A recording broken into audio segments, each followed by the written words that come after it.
Hello, I'm Kim Stoppel, and I am the Title I Reading and Literacy Coach at Simpson Elementary School.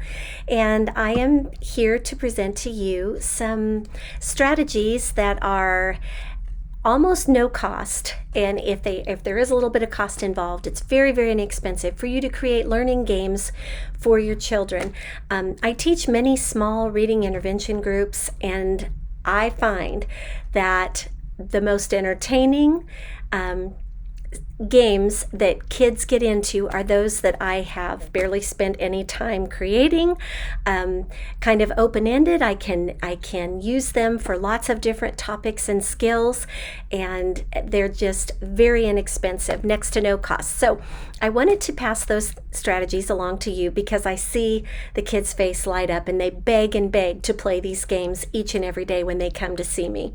So we'll start out with something very simple, and most of these games that I have created are using index cards. So a simple little deck of index cards. They can be colored, they can be white with colored print on them, but just get yourself 2 or 3 different decks of index cards, and let's get started. Matching games. Kids love to play memory games, and most of the time they can beat me at them. So you're going to program those matching games. You can use them for numbers, and you can draw the dots to match the numbers. So let's say, for example, in preschool and kindergarten, you've got the numbers 1 through 10, and you're going to draw dots on another card, 1 through 10, and you're going to mix them up and flip them, and they have to flip over the number, for example, the number 2, and then the set of dots that has the card that has 2 dots on it. So that's one matching game that you can create for math and number recognition, and also one-to-one correspondence counting. You can do math facts and answers for first graders. You can write your math facts on a set of cards, and then on another set you can write the answers to those facts. Mix them all up, flip them over, play that memory game again. Capital and lowercase letters, that's a great one for kindergarten. And even for the beginning of first grade, because we also stress fluency in letter sounds. So every time they would flip over those letters, they could also make the letter sound, not just name the letter.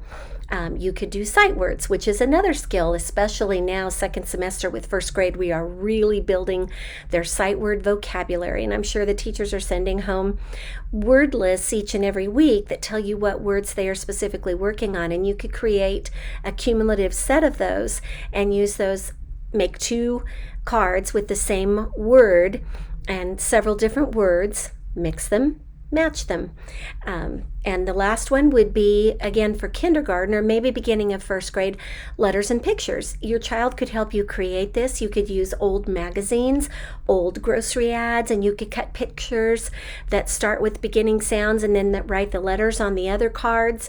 Mix them all up, and they have to flip over a letter, and then they have to flip over the correct picture that has that same beginning sound. So lots of different skills you can build into that open-ended, just good old-fashioned memory matching game. And for the most part, these index cards are pretty, they're not transparent, so they hide the letters or numbers or pictures that you put on them fairly well, so you don't have to glue them on a piece of construction paper. Another game suggestion I'd like to make is a scavenger hunt. Kids love to be up and moving. Sitting in their chair is definitely not their favorite thing to do, and I'm sure that at home it's even a lot more difficult to get them to do that. So get them up and moving. You hide pictures, letters, numbers on index cards again would be nice, or if you have a set of flashcards, that's fine too. Hide them around the house. Ask them to go retrieve 5 cards and bring them back and name them for you if you're just naming numbers or letters. If you have a specific skill, such as you really want to work on the beginning sounds for the letter B and the letter G and the letter H and the letter P, again, you can find some of those picture cards, hide them around the house, show them a letter, and they have to go find the picture that begins with that sound. I'm sure these are ideas that many of you have already tried, and it's just let them go into your pantry and find something that begins with that beginning sound. It can be just everyday items that you have in your home. Another game that my first graders in particular, but kindergartners as well, love to play tic-tac-toe. So all you need for this game is something that you have that maybe has two different colors, like they can be counters, or you can even use a magic marker and color macaronis, two different colors. So you would have a certain color, green, and your child would have a set of red or blue or whatever, a different color. So instead of X's and O's, you're just using those colors to mark the spaces that you want to get 3 in a row. And they absolutely love it. They beg to play this game. So I programmed this particular tic-tac-toe board with sight words for first graders. But again, you could do the same with letters that your child is working on in school. You could do it with numbers. So the sky's the limit. You could do it with shapes for preschoolers. Again, triangles, rectangles, squares, circles, and program it for those. And they have to name it. The whole point of the game is they have to read the word correctly or identify the letter or number correctly before they can put their color marker on.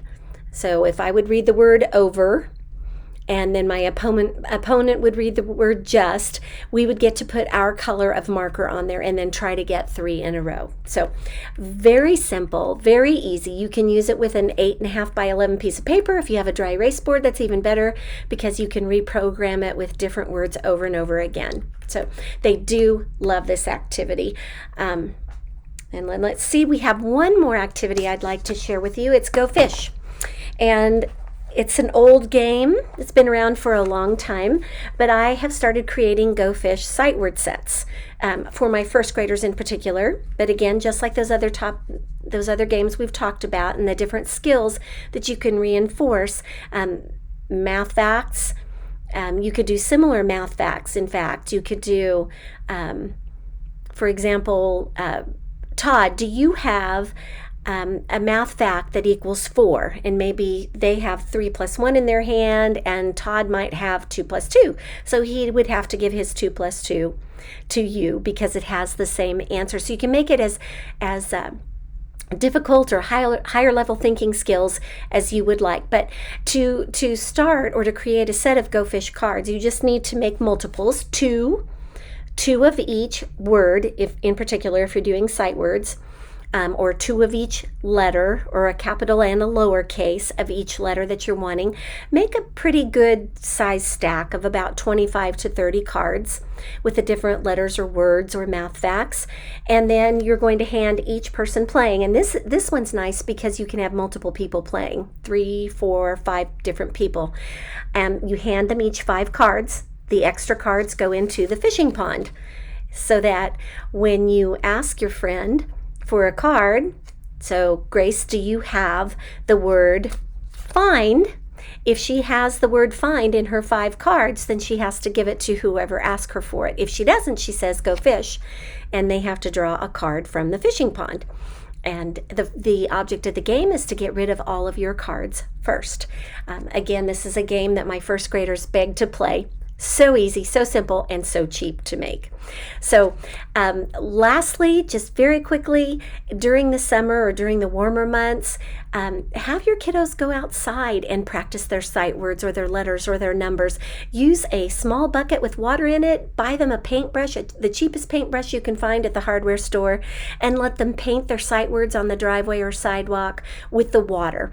Easy cleanup, it evaporates, you'd never know it was there. And sidewalk chalk, of course, is always a hit. So be creative. Learning doesn't have to be expensive, nor does it have to take a lot of time to create. It just takes time to interact with your child and have fun. I hope you enjoy these games. See you next time.